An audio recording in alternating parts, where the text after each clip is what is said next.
The very stylish Very Honourable accurate. Kyle McGinn. Thank you, Madam President.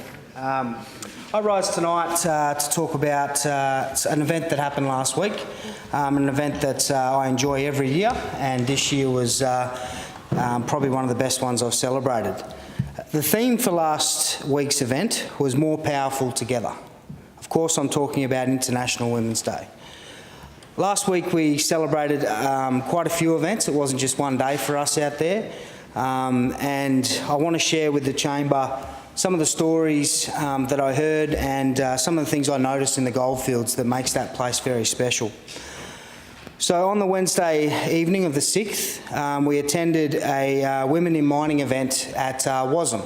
So WASM is the WA School of Mines, and Minister McGinn came out to address that congregation there. There were women from all over the industry, from women who'd come straight from work, still in their high-vis, still had their work boots on, to women that were there studying geotechnology. We had women from overseas that were in Australia studying, and we had local women as well. It was amazing to see how they all got around and listened when the Minister got up and spoke, particularly when she was speaking about the women's plan and the fact that we now have a Minister who's specifically looking into domestic violence. We know it's a massive issue in Western Australia, but when you see Minister McGinn get up and talk about it, it's very powerful, knowing that we in Western Australia now have a Minister handling that directly.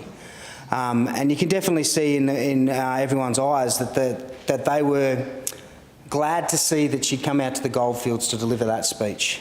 There was a young lady from Women in Mining, and I believe her name was Nicole, and she was a tradie, she was a sparky, and she got up and delivered an amazing speech, powerful.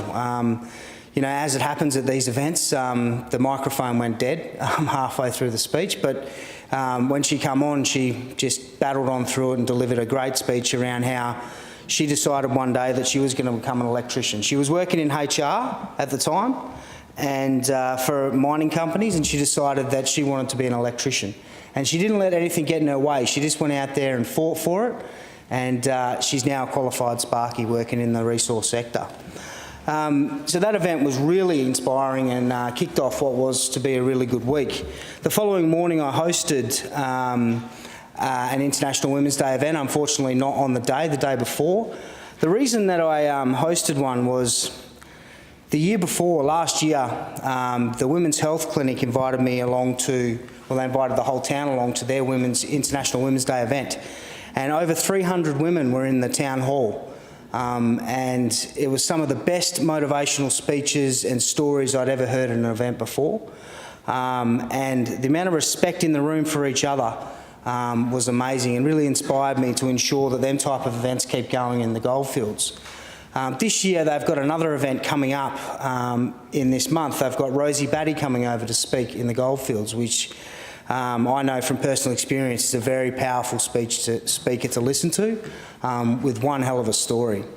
So this year they decided to postpone their event until Rosie Batty was there. So there was a risk that there wasn't going to be an International Women's Day event, and we just could not let that happen. So we put that on in the morning, and unexpectedly we had way too many people apply to come along. We had women from all over different industries, from different backgrounds.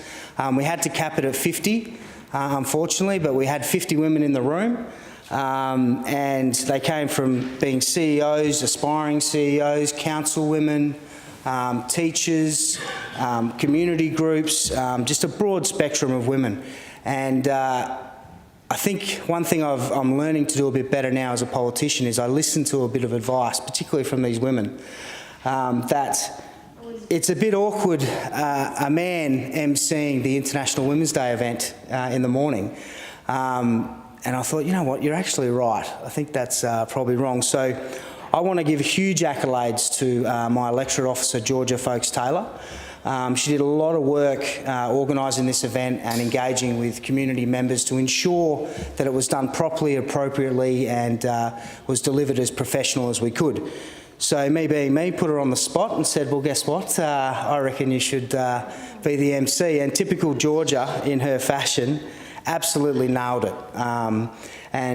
We had probably one of the best breakfasts I've seen this year, if not since I've been in politics. It was enjoyable, it was engaging, it was a safe space, and that's critical to actually make as well, you know. And the Minister was there and delivered a speech around women's planning, and we got to talk about what women in the goldfields want to see happen for the future planning of women in this state.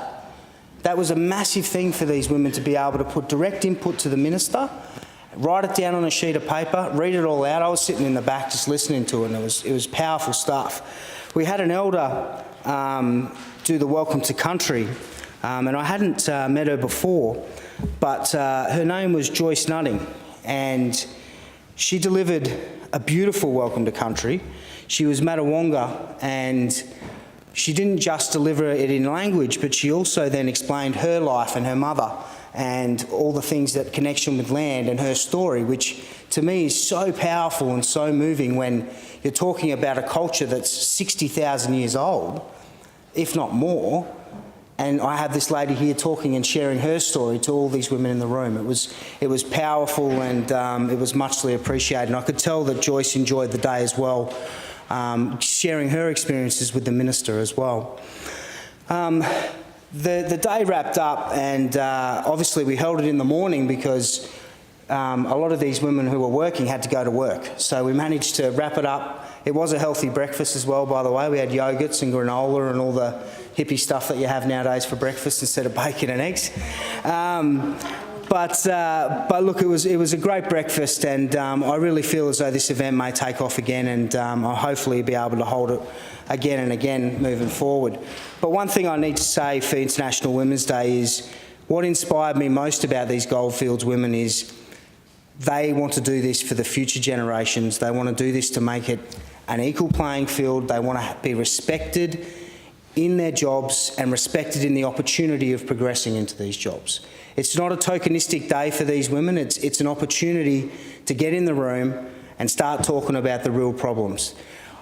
Being a safe space, I'm not going to talk about the stories that were said, but I definitely want to put across to the members in this chamber that they were powerful, and every woman in that room left there with an idea on what they're going to do harder, better and stronger this year to achieve their goals.